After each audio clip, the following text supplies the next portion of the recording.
Recording in progress. All right, welcome everyone. Thank you so much for joining us tonight. My name is Beth and I am the volunteer manager and tour manager for the Friends of Laurel Hill.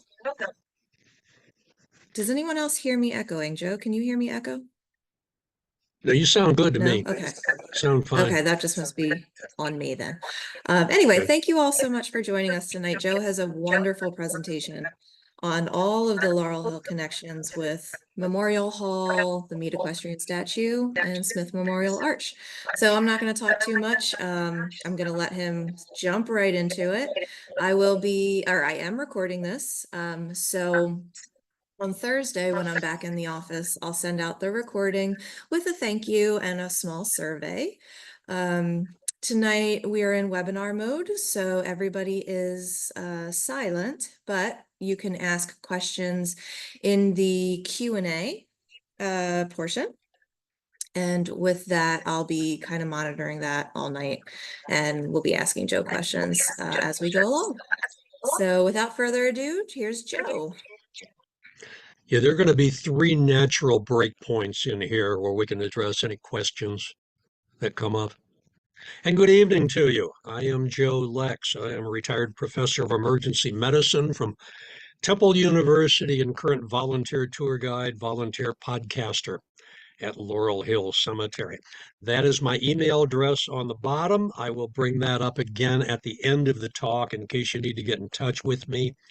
If you are Oh, no. All right. If you are a QR person and you're a podcast person, the podcast is called All Bones Considered, Laurel Hill Stories. Scan it. There are more than 100 complete podcasts and about 250 fragmented podcasts on the website. And they will tell you about lots of people, including some of the people that I'm going to talk about tonight. Well, that's very interesting. The buttons don't work. I have to use the mouse. This is sort of what the podcast page looks like now with pictures of the people that I'm talking about. I'll show that scan, that QR code at the end. Also, if you're into it, there are self-guided tours at both Laurel Hill East and Laurel Hill West. The Laurel Hill East self-guided tour, you have to download the app. These are the people that it talks about. As you can see, a lot of famous names there. If you've been on tours at Laurel Hill, these are some of the people that are frequently covered. The tour for Laurel Hill West is one that I put together. And if you go to the podcast site, you should be able to locate it fairly well. Okay, today our topics are Memorial Hall, which was finished in 1876. Now it is the Please Touch Museum. When it was built, it was the art museum. It was the art museum for the Centennial celebration, and it stayed the art museum for the city until the new art museum was built on the hill at the end of Franklin Parkway back in the 1920s. The Meade statue was finished a few years later in 1887. That is behind Memorial Hall.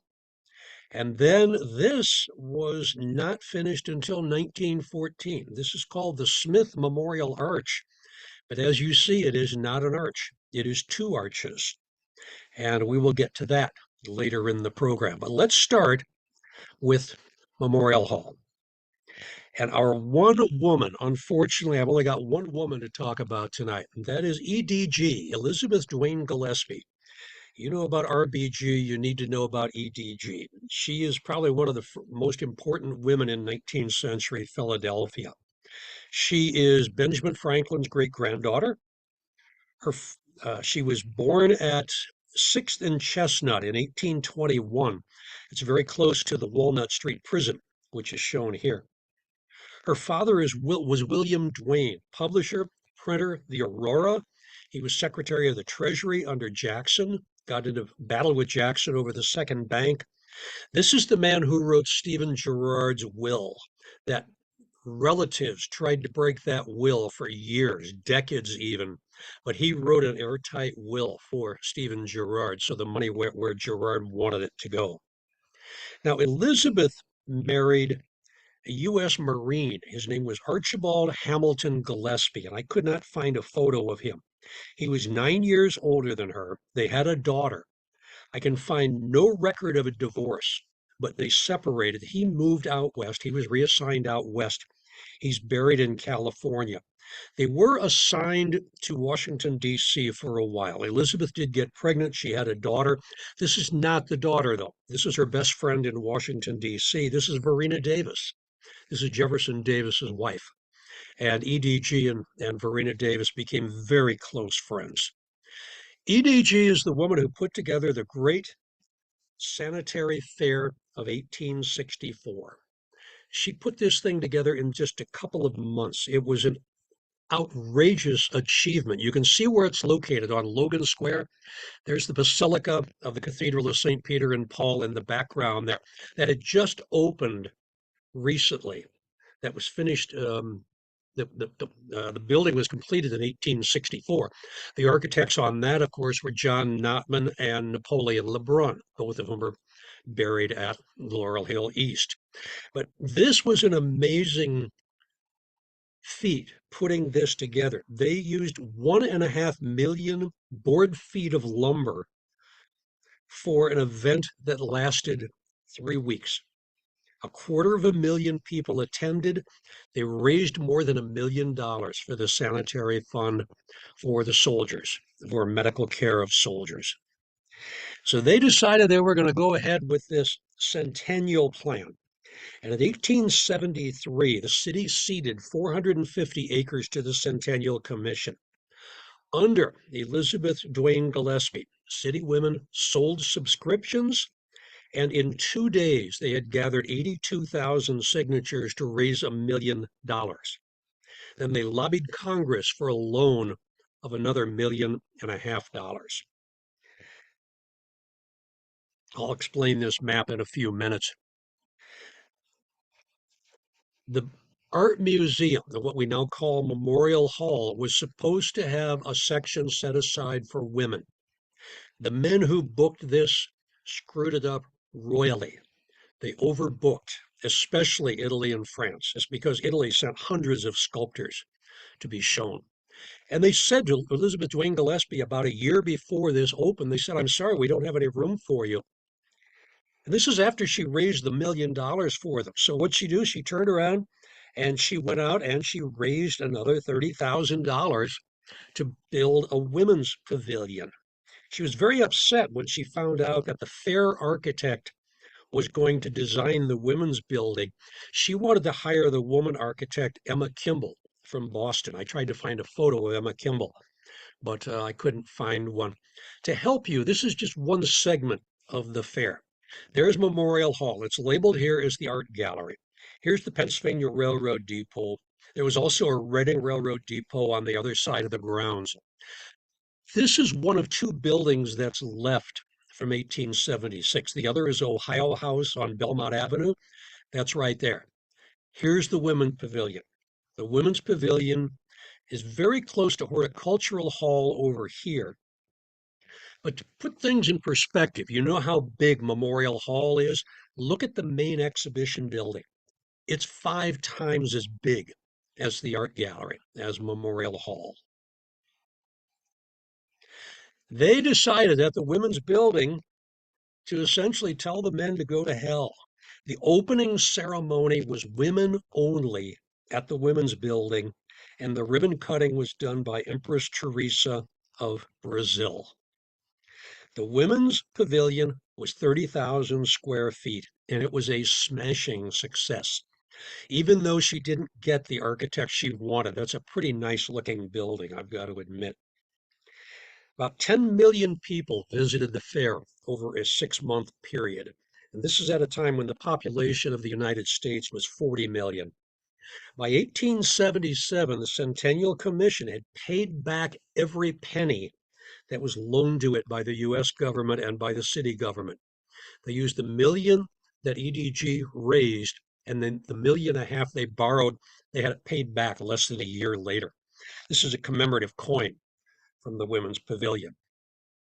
Her next stop, she helped establish the School for Industrial Arts in Penn Museum, later combined to form the recently closed University of the Arts, much to the disappointment and chagrin of many people to watch this place close. She was the first president of the Colonial Dames of America when it was founded in 1890. She fought to have June 14th made Flag Day. So that means at Laurel Hill East, we have Sarah Josepha Hale, who made Thanksgiving a holiday, and Elizabeth Duane Gillespie, who wanted Flag Day as a holiday. And at Laurel Hill West, we've got Anna Jarvis for Mother's Day and Martha Kimball for Memorial Day. So 4 holidays, United States holidays, were made possible by 4 women buried at these 2 cemeteries.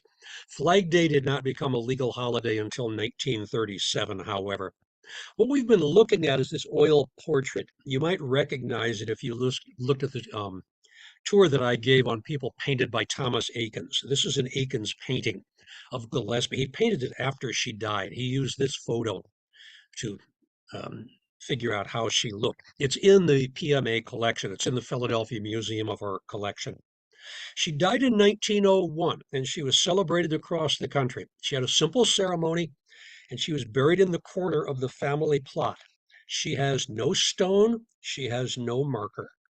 I talked about her extensively in All Bones Considered number 60. But this woman, who, in my opinion, is one of the most important women in 19th century Philadelphia, doesn't even have a marker on her plot.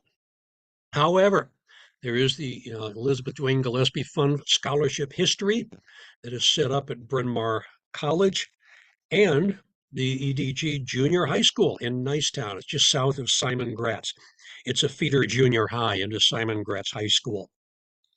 Next is John Welsh. John Welsh excelled at raising money and at raising facial hair. As you can see, he has one of the better beards you're going to see from Laurel Hill residents. And along with Elizabeth, along with EDG, he was one of the driving forces for the Centennial. He was born in 1805. He went into business with his brothers Samuel and William. He married Rebecca Bass Miller in 1829, but she died 3 years later. He remarried in 1838 to Mary Lauber. She died in 1852.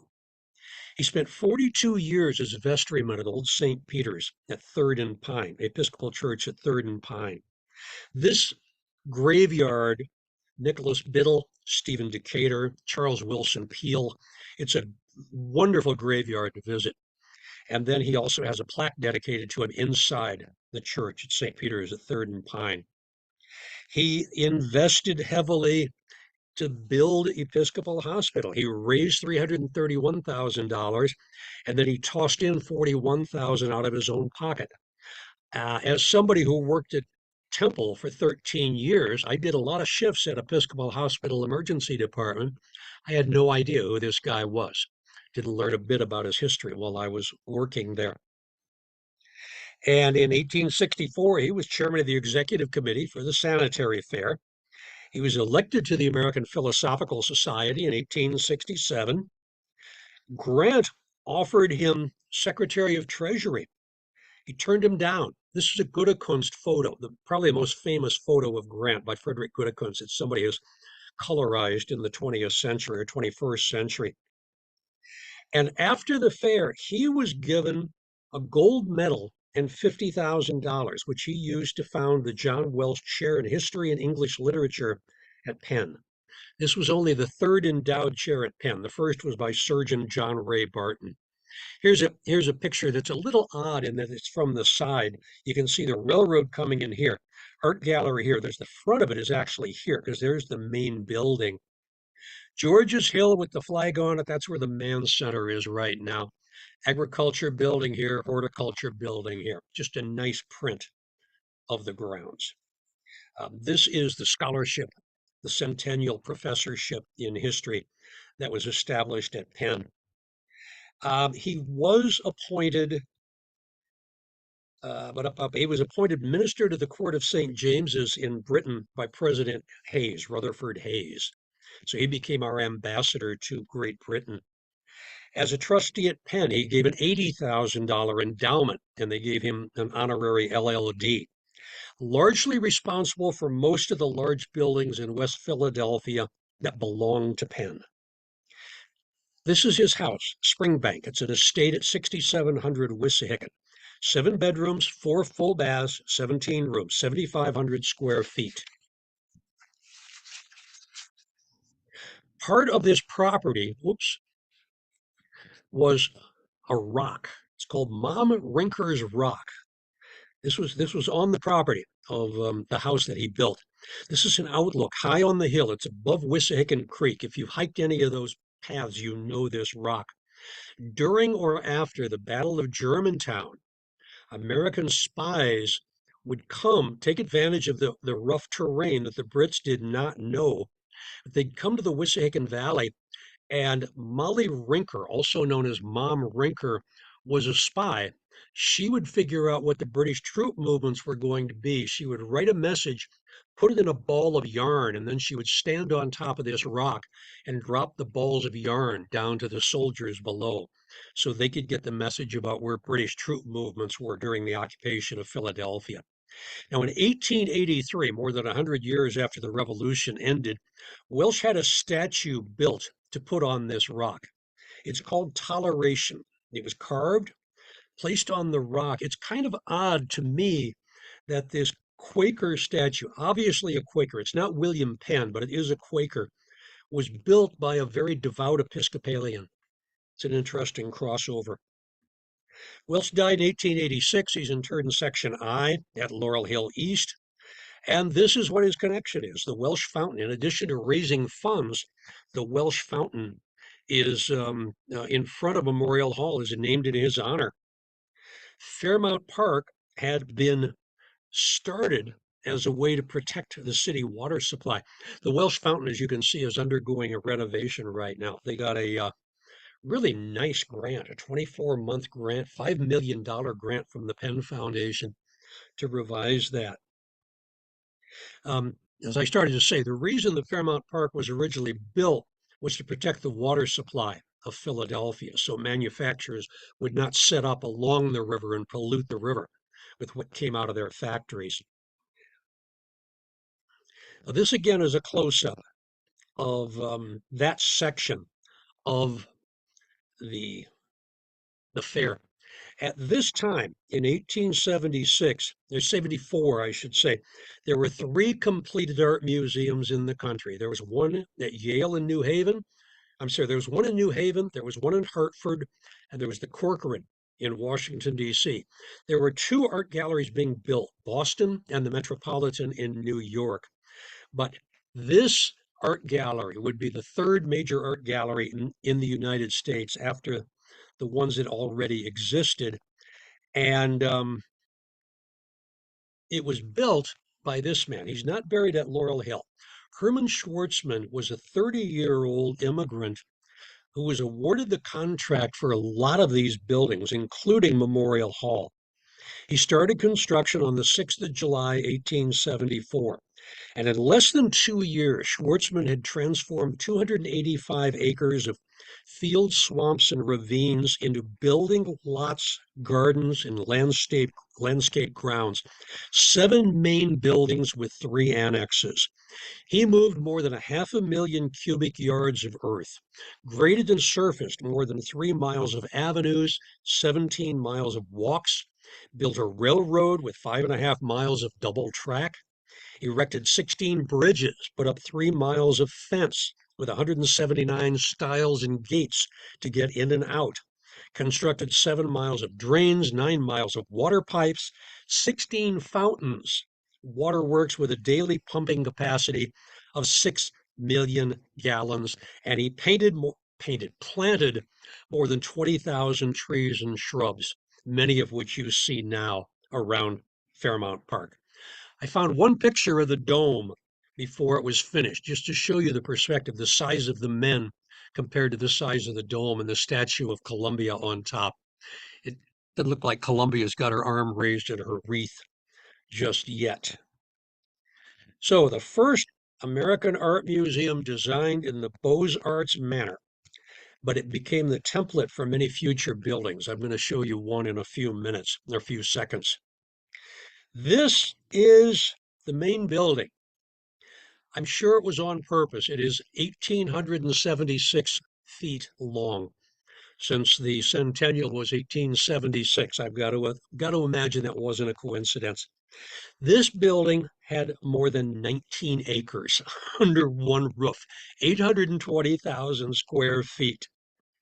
Horticultural Hall was not that much smaller. This was supposed to be a permanent structure, but it started to fall apart after a few years and finally got torn down, unfortunately, because that's another gorgeous building. Machinery Hall. Agricultural Hall was not Schwartzman. This was built by James Windrim, and I'll talk to you about James Windrim later because he was also the architect for the Smith Memorial Arch. But look at that for Agricultural Hall. It's just a gorgeous building. This is the Carriage Exposition building. They didn't have automobiles, but they had carriages. So you go in and see carriage and all the equipment to go with it, all the leather work. But there was a separate shoe and leather building. If you needed your dressage, if you needed your bridles and your saddles, you would probably go to the leather building and maybe check out a pair of shoes while you were there. There were enough competitions that there were 321 judges. This was their hall. They handed out more than 13,000 awards over the 6 months that this fair was going. Again, the Women's Pavilion, this time by a different perspective. I think that is a beautiful building. I really do. And then the U.S. government building wasn't too far from the Women's Building. Let's go back to Memorial Hall. Show you the length of it here. Contemporary. Here's the dome, the drone shot of the dome. I want to compare it to, I told you that other buildings had followed this template. Here's Memorial Hall on the bottom. Mystery building on top with a dome, with pavilions leading to annexes. Ignore the German flag for now. With the statues on top. That's the top of the building. Then compare the bottom of the building again. 3 tall arched doorways, 5 arches leading down the pavilion to the annex. A lot of similarities between these two buildings. This is the one that I'm comparing it to at night. Here it is in the daytime. That's the Reichstag building in Germany. That's why the German flags are there. The Reichstag building was actually sort of modeled on Memorial Hall. Some details, show you some of the statues on top. If you remember the earlier pictures, there were statues on the side buildings also. Those were removed in the early 20th century and never replaced.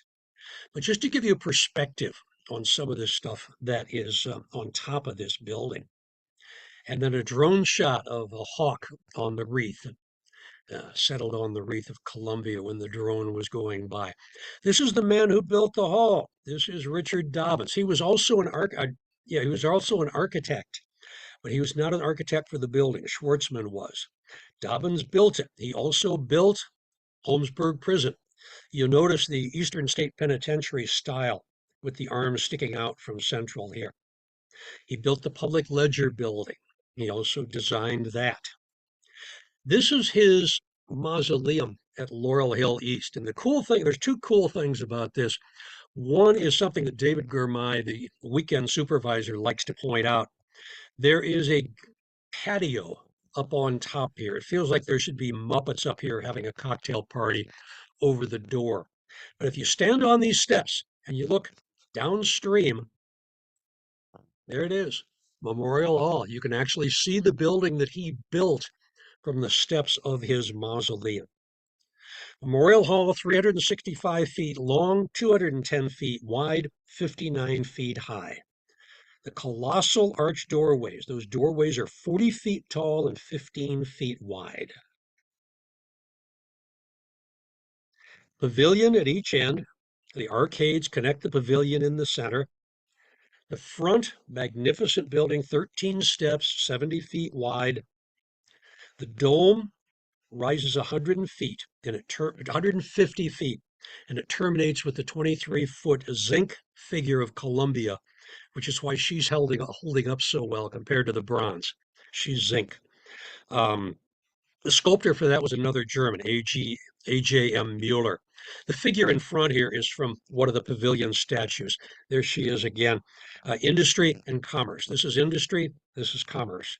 The north front, there are agriculture, and mining. And somehow I missed the picture of the big statue here. I got the miner, but I didn't get the big statue. The walls of the east and west sides were fitted with 5 niches for statues, but there were never any statues put in them. This is the ground plan of the art gallery, and you can see why the women didn't have any room.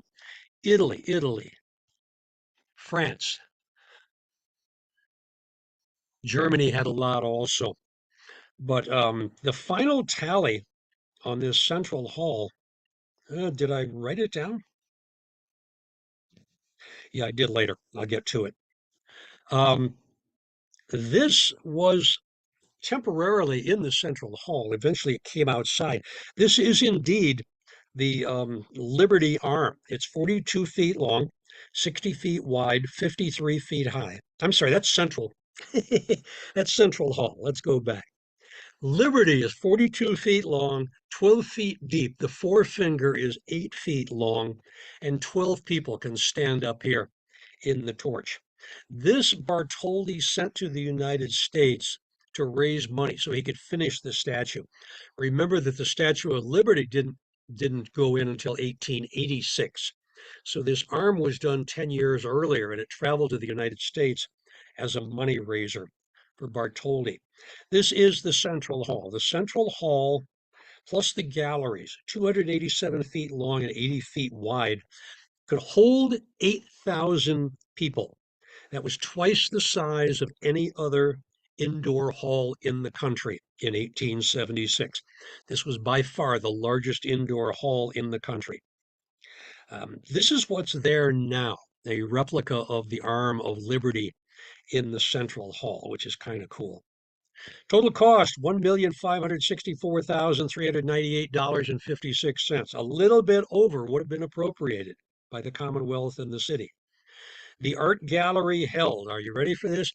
3,256 paintings, 675 works of sculpture, 325 were from Italy, 431 works of applied art, nearly 3,000 groups of photographs from 20 nations. The attendance, I told you, nearly 10 million when the population of the country was 40 million. The fee, 50 cents. At that time, the average working man made about $1.20 a day. So this was doable. It was doable for him to be able to go to this.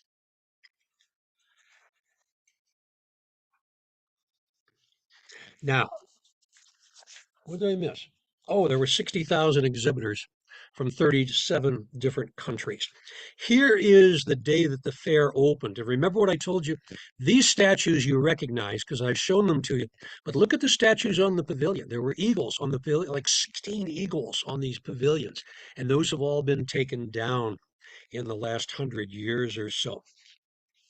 Now, Dobbins moved to California when he got older for his health, and his daughter fell in love with the son of Thaddeus Lowe.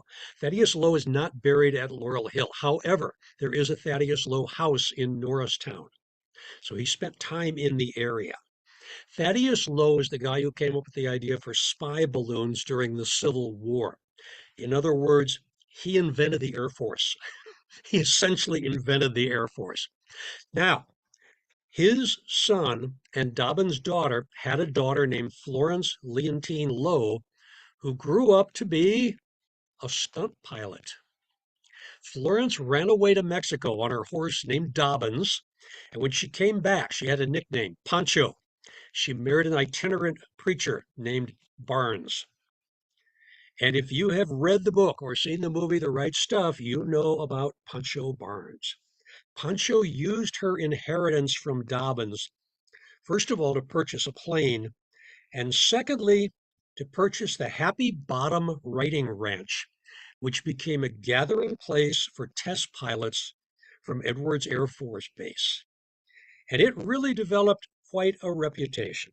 It really did. It was a wild place for people to hang out. Pancho has been the subject of various movies and biographies. There was a made-for-television movie about 20 years ago, and the role of Pancho Barnes was played by Valerie Bertinelli. Okay.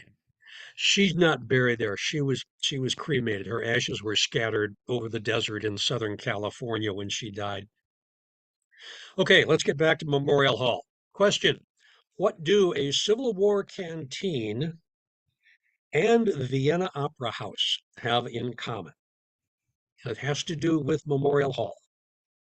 Look at the statues on top of the Vienna Opera House. Now, those are equestrian statues with people on top of the statues.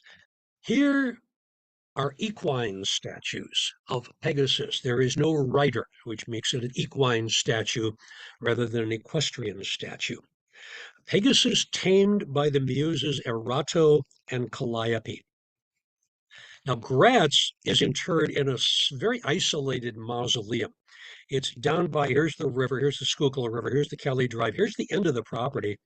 And as is always the case when you try to give a tour in this area, there's this mile-long train going by right here.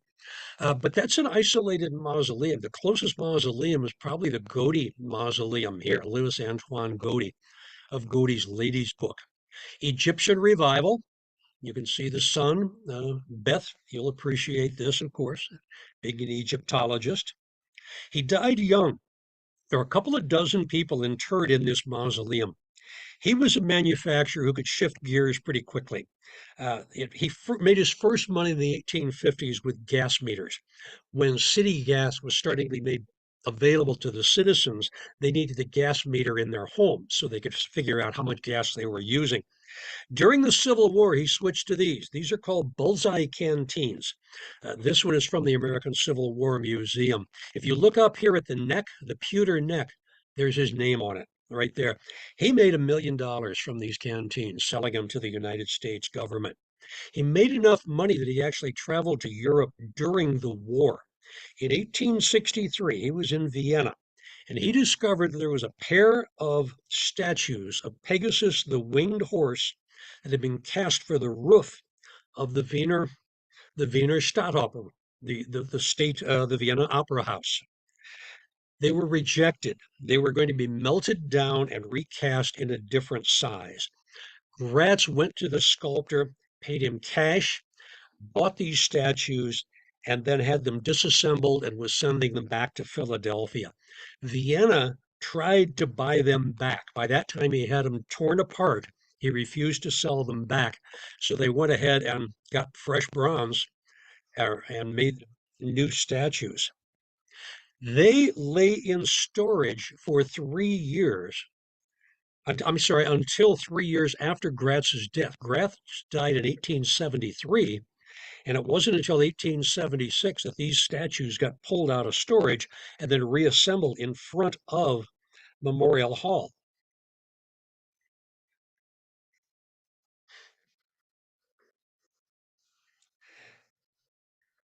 They were available on the opening day. There they are with that lithograph of the opening day. They live there today. I've driven past or walked past these things hundreds of times. And as I said before, there are no riders. They are not equestrian statues. They are equine statues. They were designed by another German, Vincent Pilz. Each depicts Pegasus accompanied by a muse from Greek mythology. The left one is Erato. Erato is love poetry. Erato carries a lyre. Calliope on the right represents epic poetry, and Calliope carries a scroll. Interestingly, on the night of March 13th, 14th, 1936, there was an attempted grave robbery at 4 mausoleums at Laurel Hill, including that of Robert Gratz. Mausoleum door was broken open, but apparently nothing was taken. This is the same grave robbery where Dr. Elwood Kirby, the family doctor for the Vera brothers, his body was pulled out onto the lawn in front of his mausoleum, and a pair of cufflinks, dime store cufflinks, were stolen from him, from his body, I should say. Interesting family. His grandson, Robert Gratz Fell, fought in the Spanish-American War. He was a First City Troop member, president of the Keystone Coal Company, and he married the cousin of a princess, and they raised horses at his Chestnut Hill estate called Roslyn. They had a nasty divorce, and then he remarried. This is one of many women who married Well, in this case, he had the money, she had the title. Usually it was the other way around. Harry Fell. This is Robert Gratz Fell's 20-year-old son, Henry Fell, was in a motorcycle crash on Benjamin Franklin Parkway at 25th Street, which means he was right in front of the Fidelity Mutual life insurance company building as people were coming out from lunch, and he was on a motorcycle, crashed into the side of a truck. There were several hundred eyewitnesses to his death. He was killed instantly when he crashed into that truck. He was a sophomore at Penn. He was a member of the First City Troop, and he was a superb athlete. Now, his brother, Louis Gratzfeld, was took over the coal company. He took over the family business. He eventually became a Florida yachtsman. He was married 3 times and divorced. And then in 1976, he's 69 years old. This is his marriage photo for his fourth wife, an itinerant 20-year-old named Aileen Wuornos. Okay, you know who that is. Aileen Wuornos. Well, let's put it this way. He had the marriage annulled 9 weeks later after she beat him with his own cane. Wuornos went on to become a notorious serial killer. She was executed in 2002. And the next year, Charlize Theron won an Oscar for portraying her in the 2003 movie Monster. But that's kind of interesting. The only time she married was to this guy who's buried at Laurel Hill East down in the Gratz mausoleum. Now, why did people go to the fair? You want to see things for the first time. People saw for the first time the telephone. Hires root beer. Edwin Hires is buried in Westminster next to Laurel Hill West. Heinz Ketchup. Mies, what's Mies's first name? I forgot. But the guy who invented tomato ketchup is buried at Laurel Hill South. In fact, I was at his grave today. Ketchup was introduced at the Centennial. Popcorn. What's this down here? That's bananas. People got to taste bananas for the first time, and they didn't want to hand them a banana that they had to peel. They peeled the bananas and wrapped them in foil and sold them for 10 cents each. Moving on to John Baird. He's buried not that far from the Fittler Mausoleum up in the K section here. John Baird was born in Derry, Ireland in 1820. He came to the United States the next year with his father, who was a coppersmith. In 1841, he established a marble works at the corner of Ridge and Spring Garden with his older brother Matthew. Quickly became the largest marble supplier in the city because he had the steam tools. He was one of the first to adopt steam tools so he could cut and polish marble more quickly, and granite, which hand sculptors had a really hard time with until the power tools came along.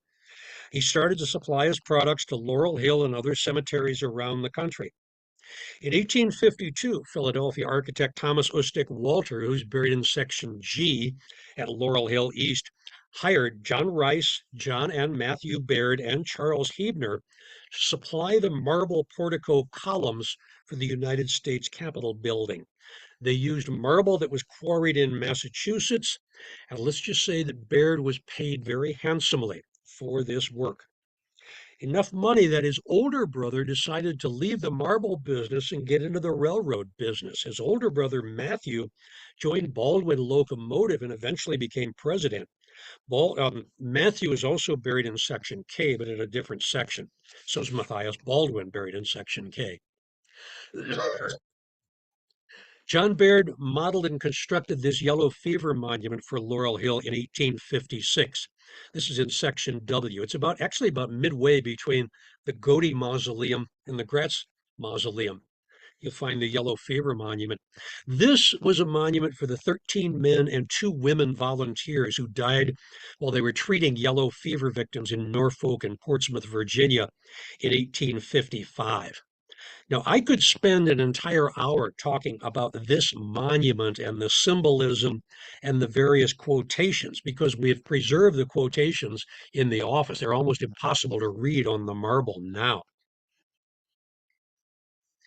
And that's in addition to discussing the people that are buried there. Baird constructed this marble mausoleum, Venetian Gothic, and you'll recognize it from the river section down at Section S by the river. During the Civil War, his business boomed. People wanted nice monuments for their husbands and their sons and their fathers who had been killed in the war. In 1870, he designed and constructed the first mausoleum on Millionaires Row for Gustavus Benson, also Section K, the Venetian Gothic. Baird is buried over the top here. There's the Arrett Mausoleum, Lippincott, G.W. Childs. Barrett is over the top. He has a rather plain grave I'll show you in a few minutes. He eventually sold his marble works to Van Gundy Young. Then he got deeply involved in the Philadelphia Centennial Exposition. I'll tell you about that. 1878, he was elected president of City National Bank, very much involved in education, including the Philadelphia School of Design for Women, which has since merged with the Moore College of Art and Design. And in 1889, he commissioned, built, and donated this scale model of the Centennial Exposition grounds to the city. This scale model contains 200 buildings, thousands of human figures, trees, 30 by 30 feet. It was too big to fit into Memorial Hall, and this masterpiece went into storage and was virtually unseen for more than a century. In 2007, this is out of place. Anyway, this is Baird's burial spot. You'll notice that the King of Marble has a granite a granite burial stone. Yeah, I'm not sure how that got out of order. In 2007, Baird's magnificent model found its permanent home in the basement of Memorial Hall and the Please Touch Museum. And at one time, and they can't find it, but at one time there was a recording telling what was going on here that was done by the voice of God. And if you know who the voice of God is, it's John Facenda. John Facenda was the guy who did all those early NFL films with that amazing voice. He did the narration for this model, and they can't find it. I wish they could find it so they could put that back on the display also. The Centennial closed after 6 months. The building stood empty only for a few months. Great Britain, Germany, and Japan donated their buildings to the Fairmount Park Commission, as did Ohio and Pennsylvania, but Ohio is the only one that remains. You'll notice that the board, there's John Welsh, president, and if you look down here, there's John Baird, right there. You will find EDG in here someplace. She did not get a top billing, however. This is what you'll find if you go to Memorial Hall now, a beautiful carousel, 1920s carousel. The Please Touch Museum has signed an 80-year lease, and they're going to be running it for the next several years. This is a contemporary shot inside the dome. Notice the plaster caryatids here holding up the ceiling. It's a marvelous space. If you haven't been there, I highly recommend it. If you have kids or grandkids, make an excuse to take them to the Please Touch Museum, but then examine this building while you're there. This is a natural break point. Are there any questions?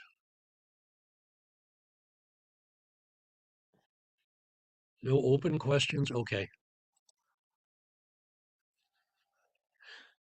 All right, here's another panoramic view. Now, I'm going to guide your eye. I'm going to enlarge part of this. You see it? There it is. Oh, there are questions. All right. Is the model, which model? The model of the oh yes, the model of the Centennial. Yeah, it's in the basement. It's now in the basement at the Please Touch Museum. In fact, a couple of those photos were mine that I took. Is there a pool in the basement level? Not anymore. The pool, let's back up. Oh, come on. Mm-mm-mm. Mm-mm. There we go. The pool is off to the side now, the Kelly Pool. This is the Jack Kelly Pool. This was not built at the time that the Memorial Hall was built. Um, but that's where the swimming pool is, off to the side. Okay, let's get back to the statue. That is an equestrian statue. That is a magnificent equestrian statue. That's been there for 130 years. That is Major General George Gordon Meade. He spent the last several years of his life overseeing the Fairmount Park Commission. Therefore, he spends eternity overseeing Fairmount Park. U.S. Military Academy graduate, hero of Gettysburg. The city had already given him a house at 1836 Delancey. You remember that address because that's the year that the cemetery was founded, right? 1836. He died relatively young. He was only 57 when he died in 1872. And it was a few years before there was an idea that was proposed for a statue in the park. But there was a recession in 1873 that put things on the back burner for a few years. And as usual, what happened? Women saved the day. The women went out, collected the money, presented it to the city, and said, here's the money, build the Meade statue. Now, there were competition notices sent to 34 American sculptors, but not to Scottish immigrant Alexander Milne Calder, who was a student at PAFA. He was under Premier Philadelphia sculptor Joseph Bailey, who did receive an invitation to submit a plan. But on October 19th of 1881, the selection committee chose the plan submitted by Calder. Now, he's already spent 8 years working on City Hall, and he's not even halfway done. The statue of William Penn on top's not going to go up for several more years. But he's been working on those 250 statues in City Hall for 8 years when he took this commission. And then 8 years after that commission, he took a commission from William Warner to build their grave memorial at Laurel Hill East. Which is why William Penn and this woman look very much alike. Now, when he sculpted Meade, Meade had been dead, but he knew Meade. He remembered some of Meade's details, and he used this Frederick Goethe-Kunst photo as his template. I keep wanting to use my keyboard to move forward, and for some reason the keyboard keys are not working. Anyway, the final product was unveiled at a ceremony on the 18th of October, 1887, so it took 6 years. The unveiling was performed by 2 of Meade's grandsons. The final product weighed 3.5 tons. It's 1.5 times life size. It is magnificent. I want you to look at this bronzed leather work here. That has to be replaced every I don't know how long. I didn't find out how long. But here is a picture of one of the Fairmount Park art conservators replacing the bridle on this statue.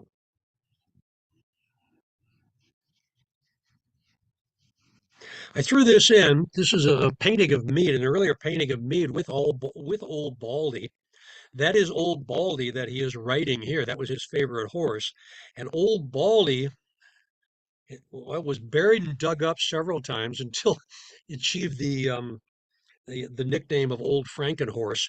But Old Baldy's head is now stuffed and preserved at the Union Museum.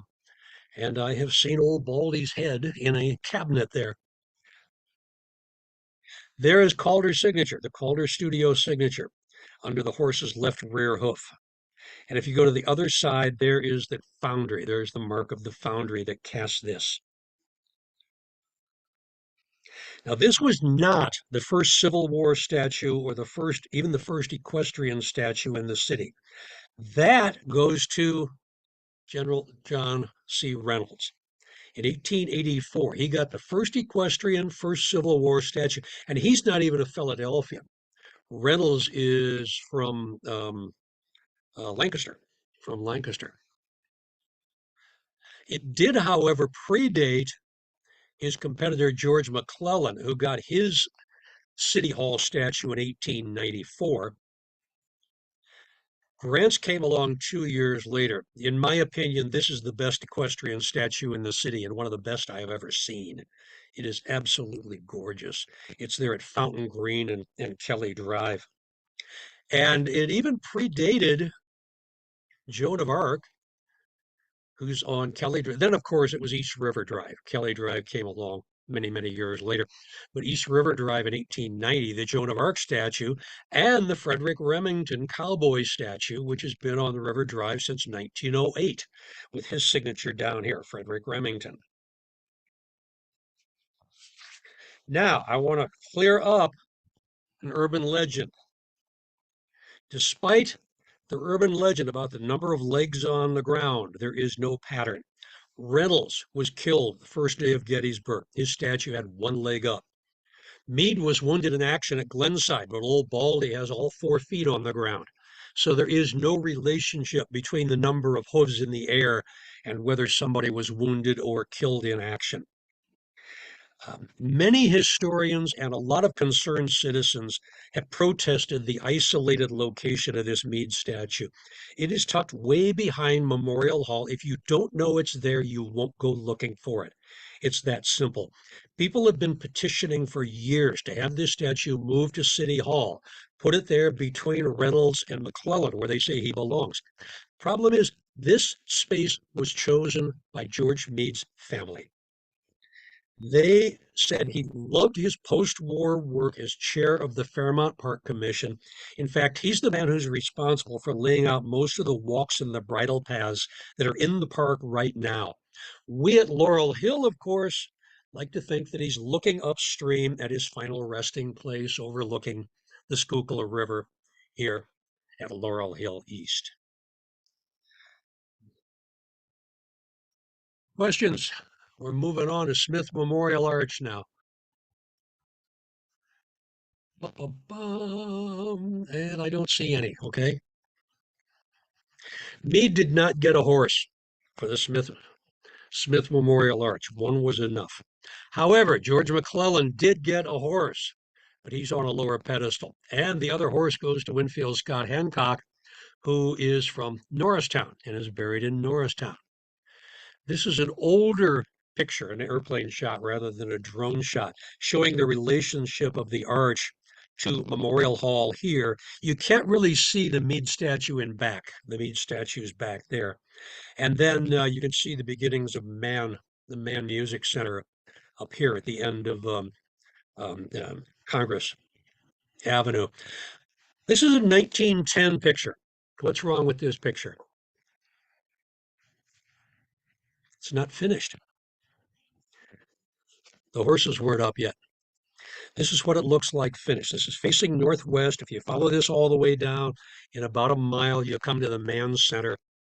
You'll see that Meade is up here. He's buried at Laurel Hill East.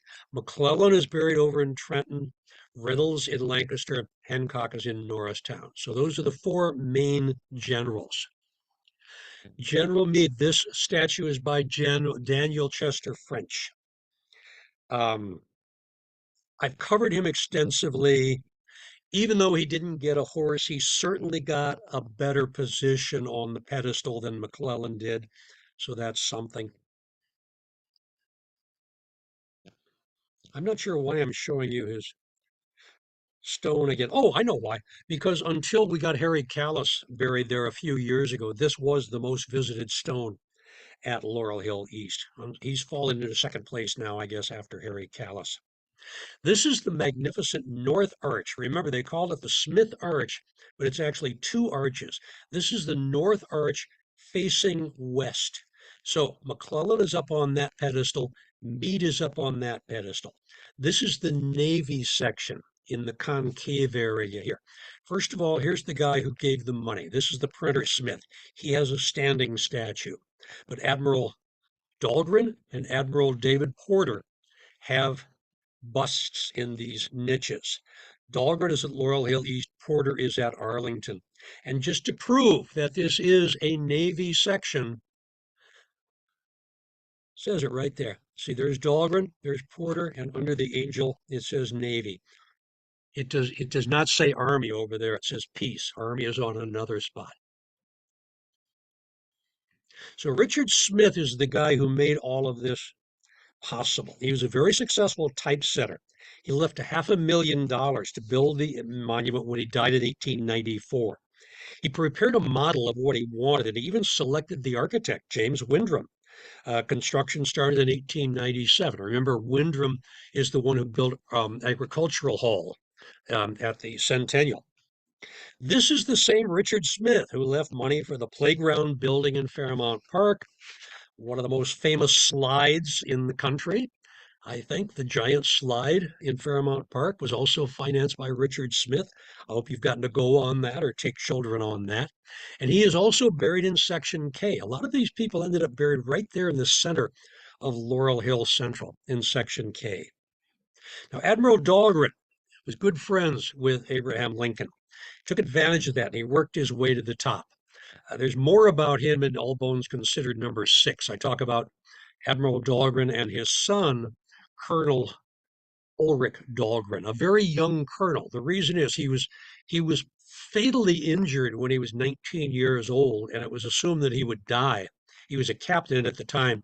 Edwin Stanton promoted him to a colonel. He thought it was going to be a posthumous promotion, but they amputated his gangrenous foot, and he recovered. He got better. So he was a 21-year-old colonel. The Admiral, John Dahlgren, is the one who designed the cast iron muzzle loading cannon that bears his name, the Dahlgren gun.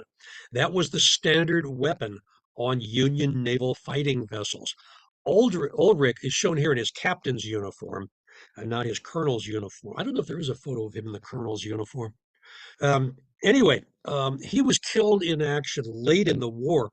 Papers found in his pocket led to what has been tagged as the Dahlgren affair, and it may have directly led to the assassination of their friend Abraham Lincoln. That's been theorized. The father and son are buried together at Laurel Hill East. Admiral John got a really nice plaque here. Ulrich, considering the amount of hell that he raised and what the problem he caused, he's got a very small stone. Now, what are the names on the circle? There are 7 names around the convex and the concave surfaces on both sides. So there's 28 names around the top. One of them is Biddle. All right, look for a Biddle in Philadelphia. The first one that came to mind for me was Henry Biddle. Here, Henry Biddle was wounded in the Civil War. He was a major.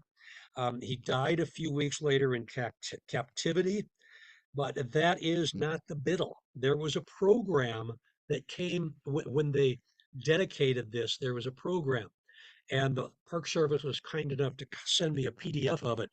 This Biddle is Lieutenant Colonel Alexander Biddle of the 121st Pennsylvania Volunteers. He was a graduate of Penn. He worked for his father's shipping firm, member of the 1st City Troop from 1849 to 58. And at 43, in 1862, he joined the 121st Pennsylvania Volunteer Infantry. He fought at Fredericksburg, Chancellorsville, and at Gettysburg, he was under Abner Doubleday. He is mentioned prominently in the 121st dedication plaque at Gettysburg. You'll notice that he is Major Alexander Biddle. The colonel, lieutenant colonel, is Chapman Biddle. That's his cousin. Chapman Biddle is not buried at Laurel Hill Cemetery. After the war, he was named a director of Pennsylvania Railroad. He served as director for the Pennsylvania Savings Fund Company, a Pennsylvania Company for Insurance on Lives, granting annuities, the Lehigh Navigation Company, et cetera, et cetera. One of those guys that has about 8 or 10 things. He's a member of the board of directors. And when he died in he was also the president of the board of city trusts and was instrumental in the construction of the Ridgeway Library. Now, if that building looks familiar, it's because it is now the High School for Creative and Performing Arts. But that was the Ridgeway Library that he helped organize on South Broad Street. And he is buried under a stone at Laurel Hill East. Next up is Major General Samuel Crawford. He's on the concave side of the North Arch. He was a UPenn grad from 1850. He joined the Army next year, and he was the surgeon on duty at Fort Sumter when war broke out in 1861. Now, despite his training as a surgeon, he took on numerous combat leadership roles. He actually swept down the slopes of Little Round Top here into Devil's Den to sweep the rebels out of Devil's Den at what was it, day 2 at Gettysburg, or not Devil's Den, Valley of Death. Apologies. Devil's Den is more that way, but the Valley of Death. And when you visit the Gettysburg battlefield, you can actually see a statue of him. This is General Sam protecting a bullet-riddled American flag. Suffered a chest wound at the Battle of Globe Tavern, but he recovered and eventually became senior officer in the Corps. He was present at Appomattox. So he was present at Fort Sumter, he was at Gettysburg, and he was at Appomattox. Think of him as the Forrest Gump of the Civil War. Afterwards, he wrote this book on the genesis of the Civil War. I have not read it. I don't know if it's an apology. I haven't read it. And he is buried in Section L at Laurel Hill East. Now, Major John Hartranft is buried in Norristown. He's not buried at Laurel Hill. He's buried at the same cemetery that Hancock is buried. Hartranft, I'll mention, was awarded the Medal of Honor for first Bull Run. He's the guy who read the death sentences for Lincoln conspirators, and he served as Pennsylvania governor from 1873 to 79. But his statue was by Alexander Sterling Calder, the son of the man who did the Meade statue, Alexander Milne Calder. This is Alexander Sterling Calder. His father, as I said, also did City Hall. Sterling did the Swan Fountain, which had its centenary this year. Happy 100th birthday to the Swan Fountain. You can see his father's work in the background there up at the top of City Hall. He also did the Shakespeare statue in front of the library. Shakespeare is spelled incorrectly, but that was common at the time. They left out the middle E and the end E. I'm sorry, the first E and the end E, but they also misspelled his name. They took one of the E's from Shakespeare and they stuck it in his middle name as Sterling with an E. So that's kind of funny that the statue that he carved has his name misspelled on it. He was also responsible for the statues on the Witherspoon building, which had to be removed for safety reasons. They are now at the Methodist headquarters in Philadelphia. When the Calders died, they were buried at Laurel Hill West in the Pencoid section under this beautiful Celtic cross, which they did not carve themselves. They bought this, or Senior did. Alexander Milne Calder bought this. You noticed it has the original Scotch name on it, Cawdor, as in the Thane of Cawdor. And if you go in close on this, each of these segments has 8 snakes. So there are like 72 snakes on this, which is really weird because it's an Irish Celtic cross and there are no snakes in Ireland, right? St. Patrick drove them all out. There's James Windrim. James Windrim is the architect. He was the one non-combatant who got a bust. Now, the reason I mentioned Calder also is the bust he did of Hartranft. His was the first one submitted. So when the judges looked at this, they said, that's the base we want to go on the rest of these. So that was used as the model for the rest of the bases.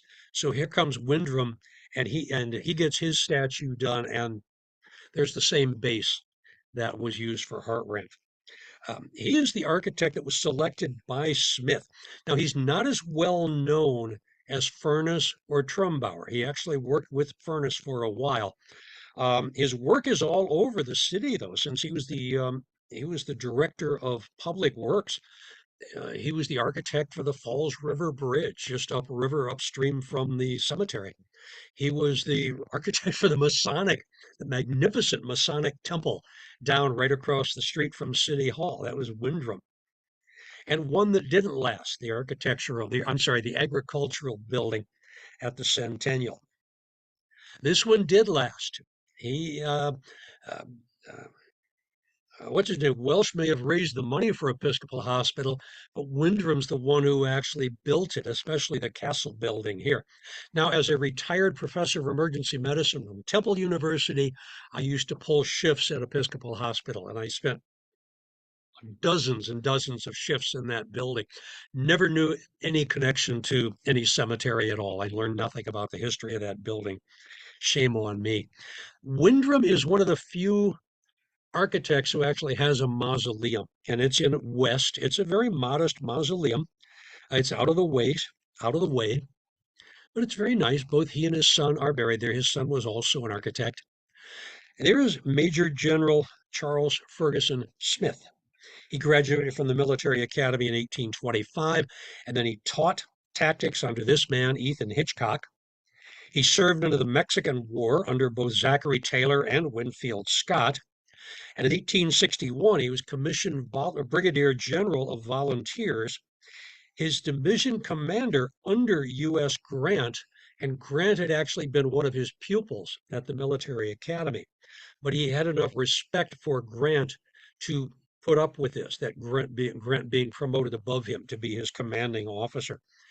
He was commissioned a major general in no, he was, I'm sorry. Yeah, he was commissioned a major general the next year, and he suffered a leg injury. He scraped his leg jumping into a rowboat. It got infected, and he developed gangrene and dysentery, and he died. And this is a man who was sort of on a track to be in charge of the Army of the Potomac. His death was what forced Grant to partner with Sherman, which turned out to be a very good thing, actually. But there's a possibility that Grant and Sherman may not have gotten together if it hadn't been for the death of Charles Ferguson Smith. Okay, now there are 4 scrolls on the arches. Each scroll has 14 names, so that's 56 names. How many of these people are buried at Laurel Hill? Well, here we have John Trout Greble, 1854 U.S. Military Academy, spent 2 years working the Indian troubles in Florida, and then became a professor of geography, history, and ethics at the U.S. Military Academy. 1861, he was sent to Newport News as Master of Ordnance, and he trained volunteers. Um, they repelled the rebel attack, and Grebel's guns protected them from pursuit and destruction. But when they received orders to withdraw, Grebel was struck by a rifle ball in the right temple. He was killed instantly. He was the first U.S. Military Academy graduate to be killed in action. He was initially buried at Woodlands, and much to my surprise, he's not at Laurel Hill East. He's at Laurel Hill West. He has a large flat table stone. This is only the beginning of it. This is big enough you could do a play on it. You could have a play with 4 or 5 players in it. It's really a large table stone. Okay, we're on the scroll on the north concave side. We've got Major General Henry Bolin. He was born in Bremen. He moved to the United States in 1832. He was involved in the war with Mexico. He was an aide-de-camp for General William Worth, traveled to Europe for the health of his son, and he fought with the French army during the Crimean War, 1853, 1856. He was a soldier. He settled in the Netherlands, but after Fort Sumter was fired upon, he came back to the United States, and he helped organize the 75th Pennsylvania Volunteers, mostly German-speaking. You can see that their battle flags there, where they participated. He met his end on the 22nd of August, 1862, the Battle of Cross Keys, Virginia. This was the order of battle. The 3rd Brigade, he was in charge with a couple of New York regiments and a couple of Pennsylvania regiments, and then New York Light Artillery. Um, he was the first, he was shot through the heart. I'm sorry. One more back. He served under General Louis Blinken, who was another German-born general. Shot through the heart while he was rallying his troops, tumbled dead from his horse into the river, probably died instantly. But a private of the 61st Ohio Volunteers said he heard the fatally injured general call out, "Boys, I am dead, but go and fight." He was the first foreign-born general to die during the war. And he is buried in the Section Y at Laurel Hill East. Now, his daughters moved back to Germany, and they married men with titles. Sophie married Gustav von Bohlen und Halbach, and Anita Agnes Clementine married Willem Gerard Brenson Baron von der Zip. The Bohlen family tree includes his grandson. By the way, the Gustav von Bohlen, that's Krupp. armaments. These are the people that built all the armaments. In other words, the grandson of a Civil War general built the armaments that were used to kill Americans in World War I and World War II, all those Krupp armaments. And then another grandnephew, this is his grandnephew, Chip Bolin, Charles Bolin, who was our ambassador to, he was a Soviet expert, but he was also ambassador to France during the Kennedy administration. Okay, 234, we're at the top, the outside scroll of the South Arch, Sully. Now, you think of the painter, Thomas Sully. This is for his son. This is for Alfred Sully. There is Thomas. Thomas painted Alfred and all of his children frequently, but this is a portrait that he did of Thomas in his uniform when he was a young soldier. He was sent out west. He became an amateur painter also, but oils and canvas were difficult to come by out west. So he specialized in watercolors and paper and parchment, which is a lot easier to get in touch, to get a hold of. He was at Antietam, Fredericksburg, Chancellorsville. He was removed from commanding Chancellorsville because he failed to suppress a mutiny by the 34th New York when they refused to fight. Their 2-year term was about to expire. But an inquiry cleared him of wrongdoing, but he got sent out west, which is probably a good thing because at the time he was with the 1st Minnesota, and you know what happened to the 1st Minnesota at Gettysburg, 80-some% casualty rate. So he went back out west. He considered it a demotion. In September of 1863, at the Battle of Whitestone Hill, his unit killed an estimated 300 Native Americans and captured another 250. In response to the death of his own topographical engineer, Sully had the natives' heads placed on poles as a warnings to others. 1864, Fort Sully was built in Central Dakota Territory on the Missouri River. He married a Yankton Sioux woman, and they had several children. Among his offspring is the Native American artist Mary Sully and the author Vine Deloria of Custer Died for Your Sins. Alfred is interred in the Sully family plot in Section A. We're almost there. Got Major General Robert Patterson, born in County Tyrone. Family immigrated to the States in 1798. He volunteered for the War of 1812. He was Assistant Quartermaster General under the staff of General Joseph Bloomfield. He was discharged as a captain. Then he joined the Philadelphia militia, and he helped quell the riots of 1838 and the abolitionist riots of 1838, the nativist riots of 1844. He quelled the riots mostly by shooting people. Went off to fight in the Mexican-American War. He was Major General of Volunteers with command of the 2nd Division under General Gideon Pillow, second in command only to Winfield Scott. And in April of 61, he mustered back in as Major General. This is April 61. He mustered in 69 years old, and he's going to lead a battalion at Hoke's Run. He did repel Stonewall Jackson, but he was slowed by Jackson's fighting retreat, and he was sort of forcefully mustered out of the Army in July, but given a brevet of Major General. He owned 30 cotton mills in Pennsylvania and a sugar plantation in Louisiana, which means that either directly or indirectly he owned enslaved people. He also owned railroads and steamships. He died at age 89. He's interred at Laurel Hill East. Grant, Sherman, and Hancock were among his pallbearers. This shows the years of the wars that he fought, the 3 different wars that he fought in. And there is the Patterson Lion, done by John Lackmer. You can't see Lackmer's signature. No, can't see Lackmer's signature on that. The Patterson Mansion at 13th and Locust is now the site for the Historical Society of Pennsylvania. We've got Major General Hector Tyndale of Philadelphia. Oops. Come on. There we go. I'm sorry. Yeah, Philadelphian. He was a son of a china and glassware expert. He was a Republican, but he wasn't an abolitionist. When John Brown was being hanged in Harper's Ferry in 1859, Tyndale volunteered to chaperone Brown's wife for a visit.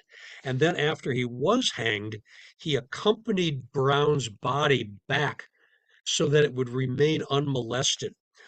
He did a quick run around in Philadelphia. The train came into a station down around Washington Avenue, but there was no direct connection to the next train, which was from Center City.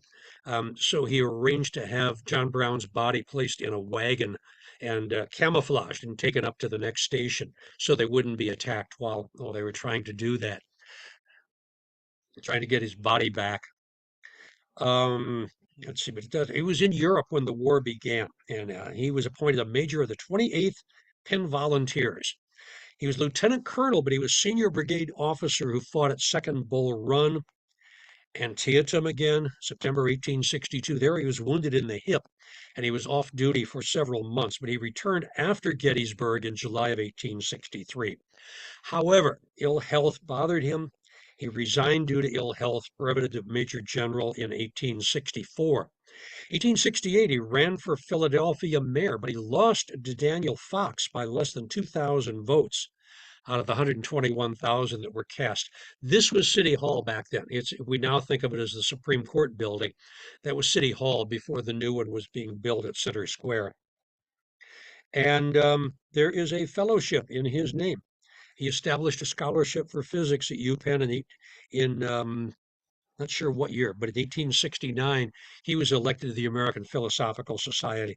He's buried in Section H, just a few feet from the Revolutionary War hero and Thomas Leiper. Brigadier General Joshua T. Owen was born in Wales. He graduated from Jefferson College, not Jefferson Medical College, but Jefferson College, and then law. He taught at Chestnut Hill Academy. In 1861, he was colonel of the 24th Infantry and he fought at Ball's Bluff. Next stop, 69th Infantry, the Irish Regiment of the Philadelphia Brigade, Paddy Owens Regulars. He fought with distinction at the Battle of Glendale. He was recommended by Joe Hooker and John Sedgwick for promotion to Brigadier General. At Spotsylvania, he lost a finger. He had 2 horses shot out from under him, and twice the newspapers reported that he was killed in action. He was not. He was alive, but he was in trouble. He was court-martialed for quote unquote unclear reasons, which sounds like alcohol had a role in it. And he's replaced by Alexander Webb at Gettysburg. He missed Gettysburg, and of course, Webb was later awarded the Medal of Honor for his heroism at Gettysburg. After Gettysburg, he returned to brigade and he led at Cold Harbor in Spotsylvania. And then he requested transfer or discharge because of disagreements with General John Gibbon. In May of 64, he was arrested for disobedience under Gibbon's order and was scheduled for court-martial. Grant intervened, sent a telegram to Stanton, and Stanton made that go away, and he was honorably discharged on the 16th of July, 1864. He returned to Philadelphia. He was recorder of deeds, founder and editor of the New York Daily Register. I could not find a copy of it. I saved a space for it, but I couldn't find a copy of it. And he died in Philadelphia, and he's interred at Laurel Hill East in Section 5. And our last person today is Edgar Mantelbert Gregory. He was 57 years old when the Civil War started. So this is what he looked like when he was a little younger, and this is what he looked like when the Civil War started. There's his name on the arch.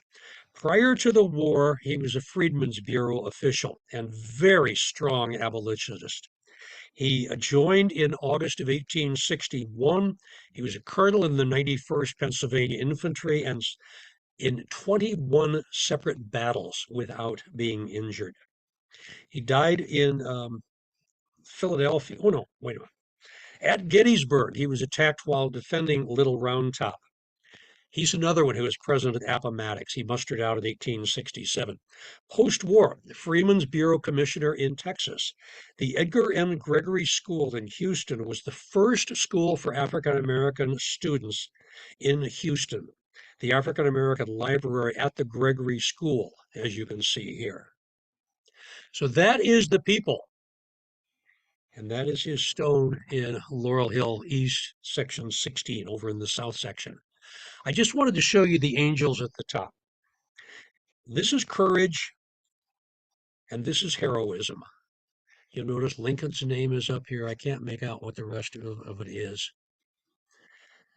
This is fate, and this is peace. This is victory, and this is strength. And then here are Navy and Army. I'll point out the eagles. They were carved by John Massey Rind, a very famous sculptor, not buried at Laurel Hill East or Laurel Hill West. This is the same guy that carved two very familiar statues, John Wanamaker at City Hall and T.D. Uskung up in the Wissahickon. Finally, I want to mention the whispering benches. These are whispering galleries. And if you have one person sit here and one person sit here, and you can turn away from each other and you can whisper, and the sound waves travel along the wall and you can hear each other at both ends. I was at the Arch on Sunday taking pictures for the presentation, and there was a couple there from Baltimore with a couple of preteen children who were pretty bored. It was obvious they were pretty bored. I said, "Well, don't you know about the whispering wall?" Their eyes opened up and they perked up and they ran over and they tried it and they loved it. They were whispering to each other from either end of the bench. So I leave you with this reminder of where everything is and everything was. This is the way it is now. The big building is gone, but the Welsh Memorial Fountain is out front. Carousel House is slowly going away. Horticultural Center is still there. Meade Statue, Memorial Hall, Kelly Pool, Smith Memorial Arch. And that, I believe, leaves us open for questions.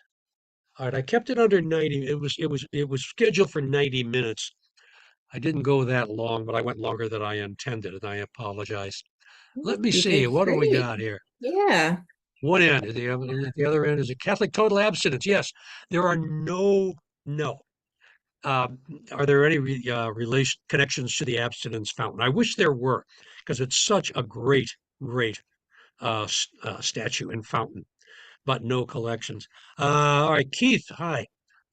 Good. I'm glad you learned. Very informative. Happy birthday. Thank you. Today is my 77th birthday. This is how I'm celebrating. Thank you for it. Wedding was at Memorial Hall 2 years ago. Great to learn more about. Yeah, it's a lot of fun to learn about this stuff. Looks like most of you stuck around. Good. Yeah. Anne Marie sends a happy birthday. I still see it says one. Oh, there it is. Oh, Anne Yep. Marie. That was great. Okay. Thanks, Anne Marie. There's one more. Maybe not. That was I it. guess there are Yeah. no open questions. Yep. All Okay. right. Any other last minute questions, Here's my guys? information. There's Yeah, my you can email address. reach out to Joe. You can either Hi, get Keith. the QR code for the podcast, or there is the website for the podcast. And there are more questions. Let's see. Oh, happy birthday. Yeah. Keith says, "Hi, Beth." Yep. Hi, guys. Oh, there's a question. Okay. Oh, wait a minute. When is whatever? Renovations. Sometime in the next 2 years. They got that grant a little bit earlier. There have been a couple of major grants. Um, there's been no maintenance on the statues, the pedestal statues at the Smith for at least a quarter century. And they're coming up for some maintenance sometime soon, and they got a grant to do that. But each of these is a separate entity because they were built at different times for different purposes. So my Memorial Hall really is not related to the arch. It wasn't finished until 1914. But they're all clustered together. We tend to think of them together, but each of them has to get its own separate funding. So I anticipate that the Welsh fountain will be done. I think they were talking next year by next summer. All right. Any other question? No other question. Oop, All right. Beth is going to put a link out to this so you can watch it again if you want to. I'll yeah. put it on YouTube eventually. And oh, Um, one more yeah, comment or question. it's a Is that the question. same Welsh in section T? T by the river. I can't. Would, I'm not coming up with it, Keith. I'm not coming up with it. No, this Welsh. Where did I say this guy was buried? I thought I said he was in K. I think No, most of section them I. are I'm okay. sorry, he's in Oh, section I. oh, I. Across from Father Fay. No, I don't know. No, it's not the same Welsh because our Welsh is an I. Is there a relationship? I don't know.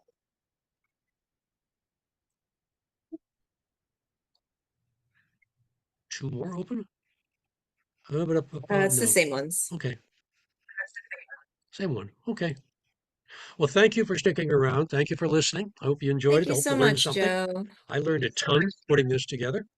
I'm sure you did. And There was a lot of stay information. safe, stay well. Thank you, everyone. Bye-bye.